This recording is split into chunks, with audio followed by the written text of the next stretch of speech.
Hello दोस्तों, आज हम बात करने वाले हैं मेमोरी ग्लैंड्स की। ठीक है, तो एनसीईआरटी में जो मेमोरी ग्लैंड्स है क्लास 12 की, उसके हम बताएंगे। इससे पहले वाली वीडियो में जितनी भी फीमेल रिप्रोडक्टिव सिस्टम की पार्ट की मैंने बात कर लिया। अब बात करते हैं मेमोरी ग्लैंड्स की। देखिए, मेमोरी ग्लैंड्स में क्या चीज़ें होती हैं।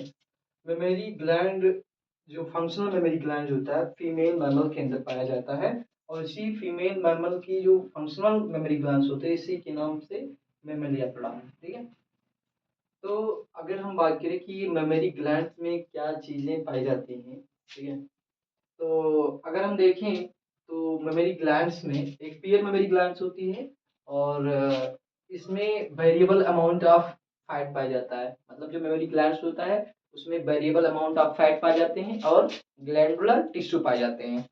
तो memory gland contain variable amount of fat and glandular tissue, और इसके अंदर मेमोरी ग्लैंड्स के अंदर अगर हम बात करें तो 15 से 20 मेमोरी लोब पाए जाते हैं। 15 से 20 मेमोरी लोब पाए जाते हैं, और जो मेमोरी लोब्स होते हैं ये मेमोरी लोब मिल के जो होता है या जाके ओपन होंगे एल्वुलाई के अंदर। तो मेमोरी लोब मिल के जो होता है एल्वुलाई बनाएंगे, और वो एल्वुलाई जो होता है क्या करेगा, आपका मिल्क स्टोर करेगा। तो मिल्क स्टोर कहाँ पर होता है, ये देख रहे हैं आप एल्वुलाई, तो मेमोरी एल्वुलाई के अंदर मिल्क स्टोर होता है। ठीक है, अब मेमोरी एल्वुलाई जो होती है स्टोर करेगी, फिर उसके बाद में मेमोरी एल्वुलाई जाके मेमोरी ट्यूब्यूल में खुलती है।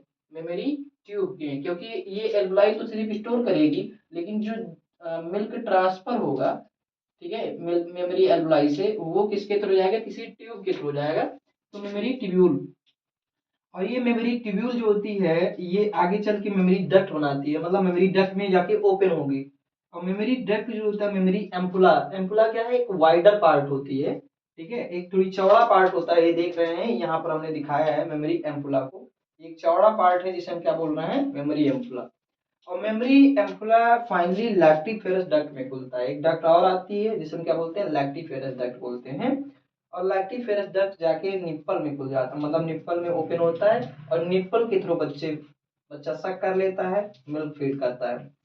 अब यहाँ पर ये चीज देखेंगे कि ये जो मेमोरी लोब है, ठीक है, ये मेमोरी लोब, ये एपिथेलियल टिश्यू है, ये एपिथेलियल टिश्यू यहाँ पर यहाँ पर देखो, अगर हम बात करें तो हमारी ये रिब्स होती है। ठीक है, इधर से रिब्स होती है, तो रिब्स को जब हम कट करेंगे ना, तो यहाँ पर ये क्या करते हैं, ये कट करने के बाद में ये सीन दिखता है। ठीक है, यहाँ पर क्या होती है, मसल्स होती हैं।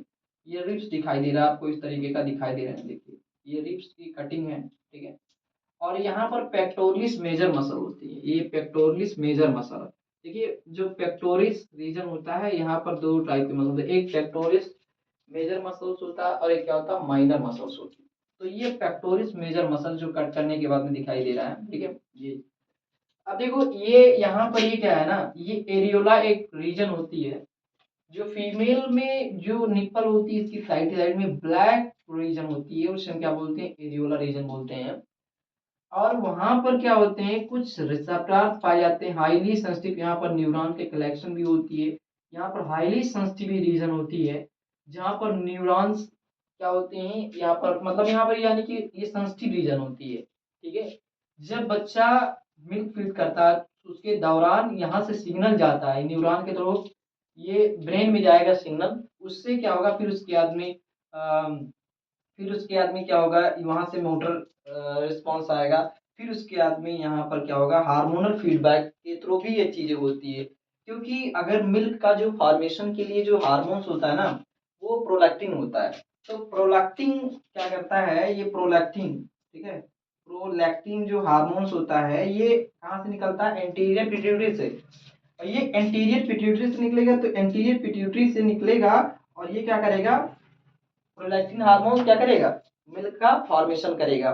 लेकिन मिल्क के फॉर्मेशन के लिए तो ये प्रोलैक्टिन होता ही होता है, लेकिन एक हार्मोन और होता है जिसे हम क्या बोलते हैं, ऑक्सीटोसिन। ठीक है, तो ऑक्सीटोसिन हार्मोन्स होता है जो क्या करता है, मिल्क इजेक्शन कराता है। ठीक है, ऑक्सीटोसिन ये पोस्टीरियर पिट्यूटरी से निकलता है, ऑक्सीटोसिन पोस्टीरियर पिट्यूटरी से निकलेगा, और ये मिल्क इजेक्शन कराता है। तो मिल्क का इजेक्शन, ठीक है, ये इजेक्शन कराता है। तो मिल्क का इजेक्शन कौन कराएगा, ऑक्सीटोसिन और मिल्क का फॉर्मेशन कौन कराएगा, प्रोलैक्टिन।